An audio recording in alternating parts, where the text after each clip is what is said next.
Susan Hill.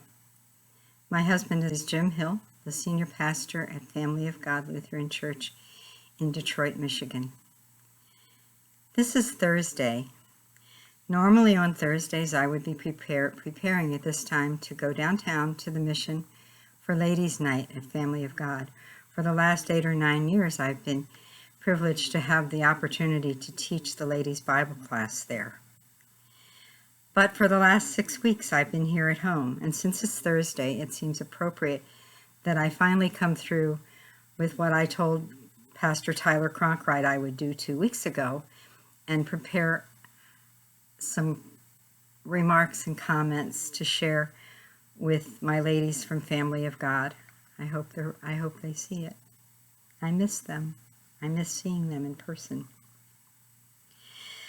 To start with, I'd like to share some verses from James chapter 1 that have been challenging and meaningful to me.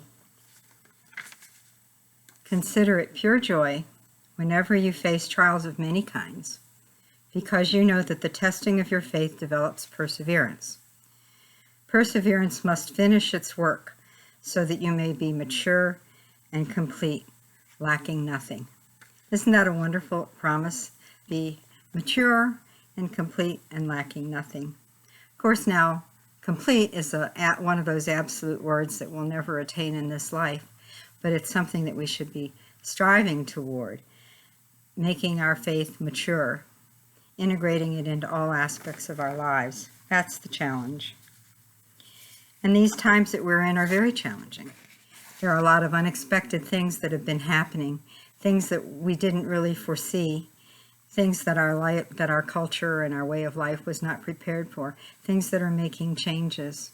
Just today on Facebook, one of my contacts on Facebook posted a list of all of the things that have changed, that are being done differently or have stopped being done because of this pandemic and this isolation requirement that we're living under.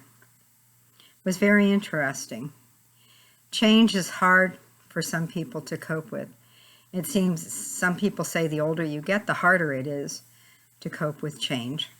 But I want to talk about someone that you may not have heard of, who made communication on Facebook and perhaps here on the internet too possible.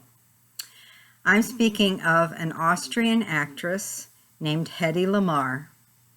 She came to America in the 1930s and had a fairly successful movie career. She was very beautiful, and she was also very intelligent and interested in science. She set up a science lab in her house in California, and with help from scientists, that she developed a method of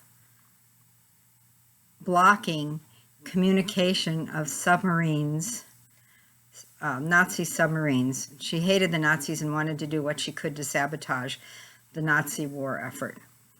And she succeeded in doing that by developing variations in frequency. And that technology that she developed is what we're using today in the internet, in Wi-Fi, in cell phones. And so thank you, Hedy, for hating the Nazis and taking it upon yourself to do what you could to thwart their efforts in submarine shipping. Now, isn't that interesting that she was a woman with a dream motivated by hatred of evil? And sure enough, she was able to do that. She was recognized for that also. So again, her name was Hedy Lamarr, if you want to look her up. I also wanted to talk about Easter.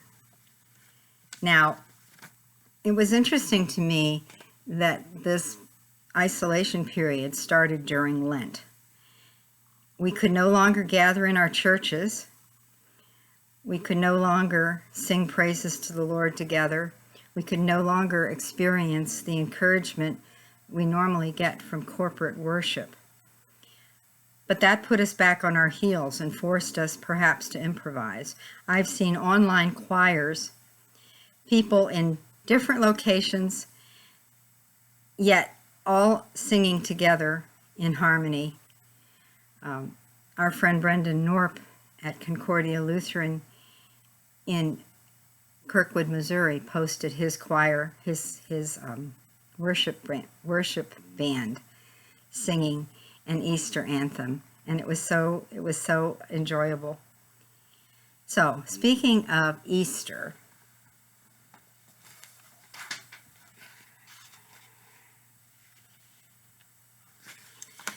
on Easter Sunday morning, Jim set up this computer for me so that I could attend church at a distance via YouTube. I chose to go to St. Paul Lutheran Church in Hillsdale, Michigan, which is pastored by our friend, Pastor Dan Johnson. I made sure I was dressed. I had a cup of coffee, but there you are. I had a hymnal. I had my hymnal. I followed the service. I stood when I should stand, and I sat when I should sit.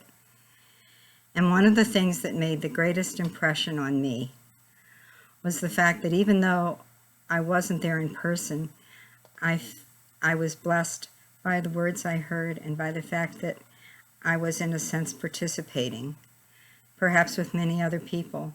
I hope you've had worship experiences like that too. They're different, but they're a blessing, and the Lord's word is being put out, and we are hearing words of encouragement from many different sources. One of the things that struck me the most about that service was words from the gospel. When the women went to the tomb, they met an angel who said, "Don't be afraid." Then later on, they met Jesus, and the first words Jesus said to them were, "Don't be afraid." Now that was an unusual situation. Seeing an angel and then seeing the resurrected Jesus, that was unusual. If we think what we're going through is unusual, that trumps it way bad. Way trumps it. But what is don't be afraid? Cautioning us not to give in to fear. Fear hurts us. Fear is negative. Fear takes us away from our faith. Fear takes us away from our foundation. My daughter Debbie told me that fear has an acronym: false evidence appearing real. We don't know all the time in this world what is real and what is not. We know that a single viral cell has stopped civilization cold in its tracks and is going to cause long-lasting changes. We don't know what things will be like when it's over. Some people find change harder to deal with than others. Perhaps as we grow older and have more established routines and a more rigid set of expectations for our lives, we find change more frightening. God knows all of that, and God's aware of our problems with adjusting to change, and He wants us to cope with our fear and be brave. One of the pastors I've met in Black ministry in the Lutheran Church, Reverend Dr. Donald Anthony from Grace Lutheran Church in Concord, North Carolina, put this on Facebook. Quote, "We don't know clearly how God has defined our future, but He is defining it. He knows it, and we can expect Him to provide for us, to walk with us, and to encourage us along the way." Unquote. I took that as an encouragement. We need to be reminded, and we need to consciously force ourselves to chase away fear and doubt and distrust and pray instead and replace those things with faith and with hope and with a positive outlook, trusting in God's loving nature. Years ago, I heard Dr. Tony Evans, a Promise Keeper speaker who pastors Oak Cliff Fellowship in Dallas, Texas, say, "Nothing comes into the life of a believer that has not first passed through his Father's hands." We know as parents that we want the best for our children. We want to be able to protect them and take care of them, but sometimes we have to trust them to do that for themselves. And God has given us the tools through His Word, through fellowship with other believers, through music, through things that speak to our hearts, through a beautiful sunset, through a glorious sunrise, through the budding of spring flowers, the tulips and the daffodils in our yards. Reminder that He's in charge and that He is a loving God.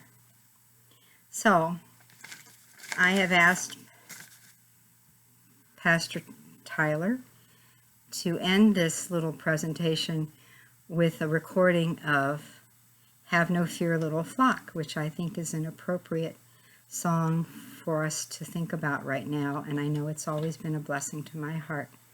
So thank you for being here, and thank you for watching. God bless you.